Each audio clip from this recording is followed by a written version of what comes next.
आप देखो, अभी नवरात्रा का त्यौहार चल रहा है। हर इंसान किसी न किसी रूप में माता की पूजा करता है। कोई ज़्यादा करता है, कोई कम करता है, लेकिन हर इंसान माता पे पूर्ण रूप से विश्वास रखता है और पूजा में लगा रहता है। और जो वातावरण होता है, एटमॉस्फेयर होता है ना, वो पूर्ण रूप से भक्तिमय होता है।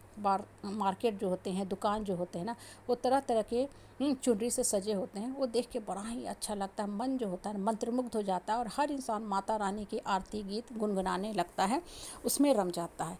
अब देखो, ये जो होती है ना, जो पूजा पाठ होती है, वो हम करते हैं, बहुत अच्छी बात है, करना चाहिए। लेकिन उसके ना रियल जो अर्थ है, रियल जो उसके कोर मीनिंग है, उसको जब समझ के करोगे ना, तब ये जो पूजा पाठ आप करोगे उसको बहुत ज़्यादा आप आनंद के साथ कर पाओगे और आपको कई गुना ज़्यादा अंदर की शक्ति फील होने लगे कि हाँ, सारी शक्ति तो मेरे अंदर है। होता क्या है कि अगर सिर्फ आप जागरण करते हो, ठीक है, ये सोच के कि सब लोग कर रहे हैं तो हमको भी जागरण में लग जाना चाहिए, तो उस केस में पूजा बस एक रिचुअल्स बन के रह जाएगी कि सब लोग कर रहे हैं तो हमको भी आरती गा लेना चाहिए। लेकिन जब आप फीलिंग के साथ करोगे ना, तब आपको खुद में फील होगा कि ये जो पूजा है मेरी और दिनों की पूजा से इंडिफरेंट क्यों है। साल भर हम लोग पूजा करते हैं, हर इंसान किसी न किसी रूप में भगवान को याद करता है, अपने इष्ट देव से जुड़ा ही होता है। लेकिन जब ये 9 दिनों का हम पूजा पाठ करते हैं ना, तो आपको टोटली इंडिफरेंट फील होता है ना। क्यों फील होता है? क्योंकि हमारा माइंड जो होता है ना, पूर्ण रूप से माता के ध्यान में लग जाता है। और जब मन और आत्मा से आप माता का ध्यान करोगे ना, तो आपको खुद में फील होने लगेगा कि सारी शक्ति मेरे अंदर है। मतलब वो शक्ति को आप इन से आउट करो, ना कि आउट से इन। जब आप बहुत ज़्यादा ढोल बाजा नगाड़े बजाते हो, जागरण करते हो, लोगों को बताते हो कि यहाँ जागरण का समारोह चल रहा है, वहाँ पे वो आउट से इन होता है। मतलब बाहर से आप अंदर लाने की कोशिश करो। देखो, वो करना चाहिए, वो जागरण पूजा पाठ वो भी अच्छी चीज़ है, वो भी करना चाहिए। उससे भी लोग बहुत कुछ सीखते हैं, जानकारी भी मिलती है कि क्या समाज में हो रहा है, क्या गतिविधियाँ चल रही हैं। लेकिन जब आप ना फीलिंग के साथ पूर्ण रूप से समाहित होकर फुल फोकस के साथ करोगे ना, तो आपको फील होने लगेगा कि सारी जो माता की जो शक्ति है ना, ठीक है, वो हमारे अंदर है। और तब आपकी जो अंदर की शक्ति है, आत्मा की शक्ति है ना, वो कई गुना बढ़ने लगेगी, वो प्रकट होने लगेगी, दिखने लगेगी। नहीं तो होता क्या, बस ये रिचुअल्स जो है ना, वो 9 दिन का पूजा एक पूजा मात्र बन के रह जाएगा और माता आई माता चली गई और आप वहीं के वहीं रह गए। ध्यान देना इस बात पे।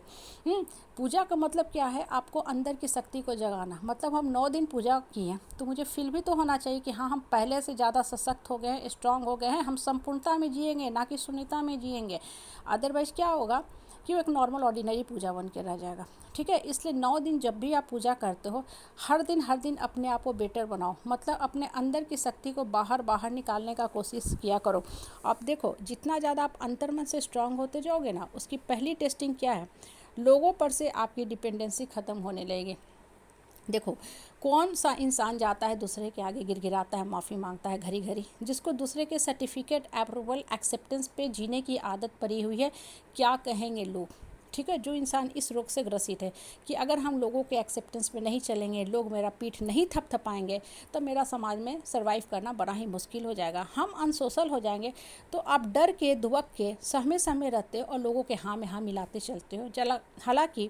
हालांकि आपको ये पता है कि ये सामने वाला आदमी जो है ना, बिल्कुल ही अधर्मी है, निकृष्ट है, लो है, स्नीकी है। लेकिन चूंकि इसके पास थोड़े पैसे हैं, पावर है, तो ये दबंगई करता है, नार्किसिस्टिक नेचर का है, डोमिनेटिंग और कंट्रोलिंग नेचर का है। तो आप इसके घर जाते हो, बैठते हो, हाँ हाँ करते रहते हो, क्योंकि आपको भी लगता है कि अगर हम इनको छोड़ देंगे तो मेरे ऊपर से इनके फैमिली डायनेस्टी का, इनका छत्रछाया ख़त्म हो जाएगा। तब हम कैसे सर्वाइव करेंगे? तब एक बात बताओ, खुद में सोचो, खुद से बात करो कि हम किसका जागरण कर रहे हैं। जो इंसान माता का जागरण करेगा, ठीक है, पूर्ण भक्ति भाव से, तन्मयता से माता की पूजा करेगा, वो इस तरह का बात सोचेगा नहीं। जो इंसान इस तरह का बात सोचता है ना कि लोग हमको छोड़ देंगे तो हम कैसे सर्वाइव करेंगे, हम अनसोशल हो जाएंगे, सब लोग आके हमको फिर तंग करेंगे, मेरा नाम हट जाएगा, फिर तो आपको माता की भी शक्ति पे डाउट है। आपने किसकी पूजा की? आप पूजा कर रहे हो तो आपको तो अंदर से स्ट्रांग होना है। अगर हम कोई फेस पैक भी लगाते हैं, क्रीम भी लगाते हैं, तो हमारे चेहरा का रंगत को सुधारने के लिए लगाते हैं और धीरे धीरे उसका भी इफेक्ट दिखने लगता है कि हाँ, पहले हम ऐसे थे, अब इतने गोरे हो गए हैं।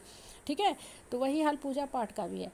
तो जब भी माता का जागरण करो ना, पूर्ण तन्मयता से करो कि मेरे अंदर की माँ है, ठीक है, वही मुझे शक्ति देंगी, वही मुझे जीवन में आगे बढ़ने के लिए मोटिवेट करेंगी। और जो भी परिस्थिति है, परेशानी है, उसको हम ओवरकम करके ही रहेंगे और अपने लाइफ को मीनिंगफुल बनाएंगे और हैप्पी डेस्टिनी लिखेंगे और अपनी शक्ति बल पे जीवन को मीनिंगफुल बनाएंगे।